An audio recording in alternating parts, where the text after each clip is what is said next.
can we just talk about what the exercise is today? Because we're going across shortly to lobby individual MPs. Just as an aside, can I just say to you tactically, don't mention expenses, by-elections, duck ponds, large TV screens or anything like that.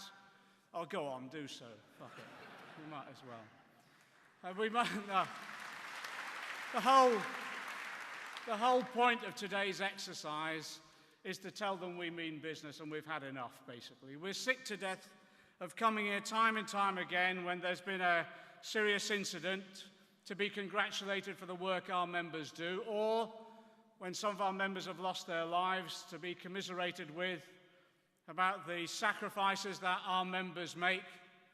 And then when we go back to the fire stations or the control centres to discover that jobs are being cut and contracts are being torn up. I think now's the time to say that we've had enough of this hypocrisy. We want some commitment from this government to our service.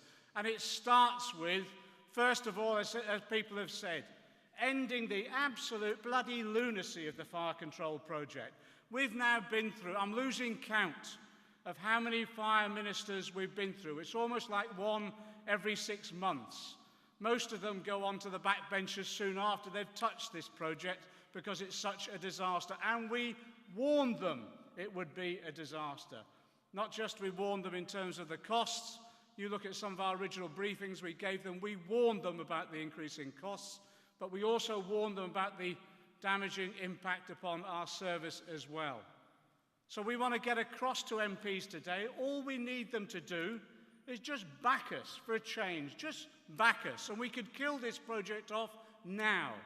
And Brown is looking to save money. This is a significant saving. They could spend it on MPs' pensions. I couldn't care a toss. Just stop wasting our money on this particular project, okay? The other issue is this.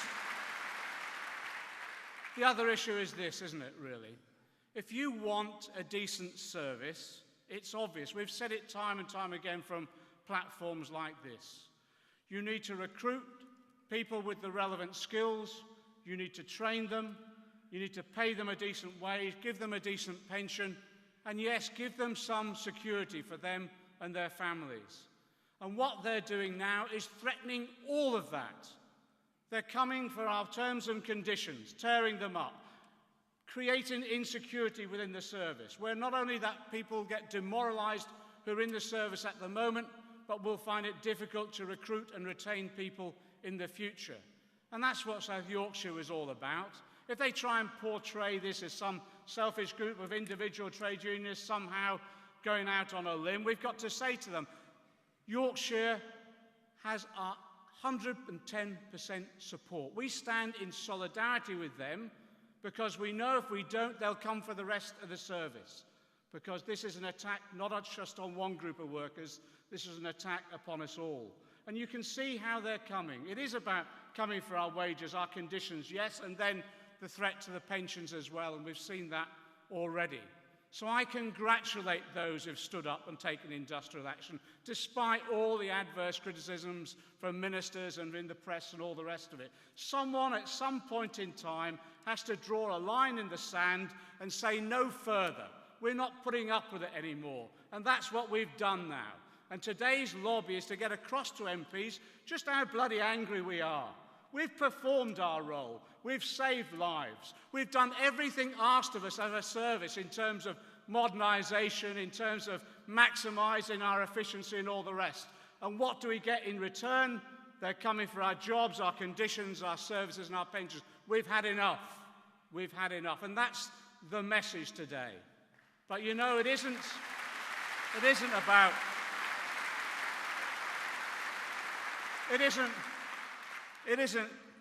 just about us, is it? It is about the critical question, isn't it?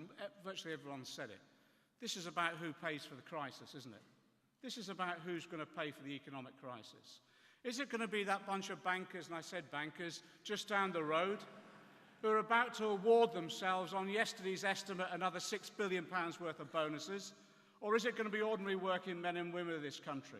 Now, the government's got to make up its mind, isn't it?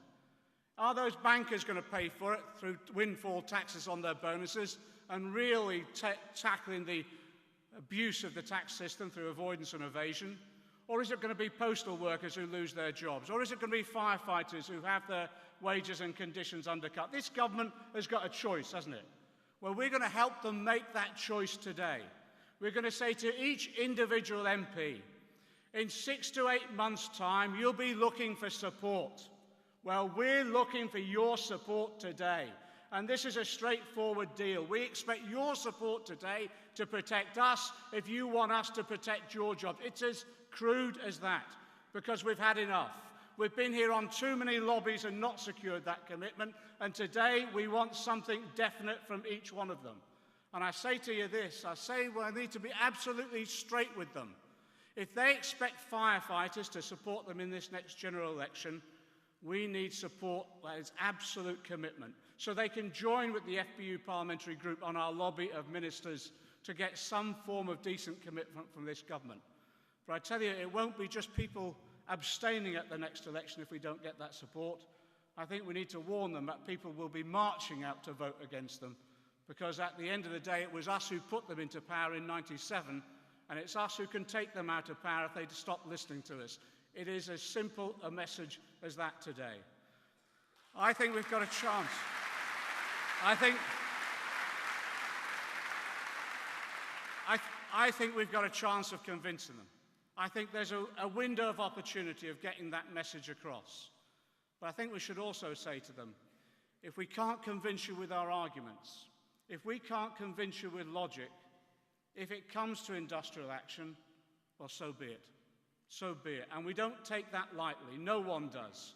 We don't take that lightly. But where else can we go? Where else can we go if we've used every mechanism possible to get a rational debate going, and yet they won't listen? So I think we give them a timescale. We tell them we need some action over the next couple of months, because if not, we won't be able to restrain anyone from demanding forms of action. But can I say this as well? It isn't just us as an individual union. It's the CWU today. It'll be transport workers in a few weeks' time. It'll be PCS civil servants, where they're selling off their jobs and privatising them as a result of the announcements last Monday. So I think what we should be saying to the whole of our movement now, we cannot allow anyone to be picked off one by one. And I say this to the TUC as well. If it comes to it, we should learn the lessons of our history. It's all in the slogans, isn't it? Divided we fall, united we stand. An injury to one is an injury to all. Workers united will never be defeated. So if it comes to united action, we expect the TUC to organise that, not allow individual unions to be picked off. If it comes to solidarity, if it comes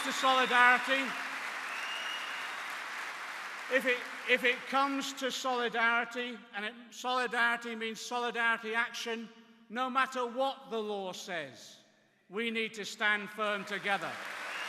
Because this is a crisis. This is an economic crisis not of our own making. We had nothing to do with it. Those rich bastards 2 miles away created this crisis, and the government looked aside and allowed it to happen. What we need to do now is to say we're not paying for this crisis. We're not paying for it with our jobs, our wages, and our conditions. And we're not allowing anybody to be picked off, isolated on their own. Solidarity.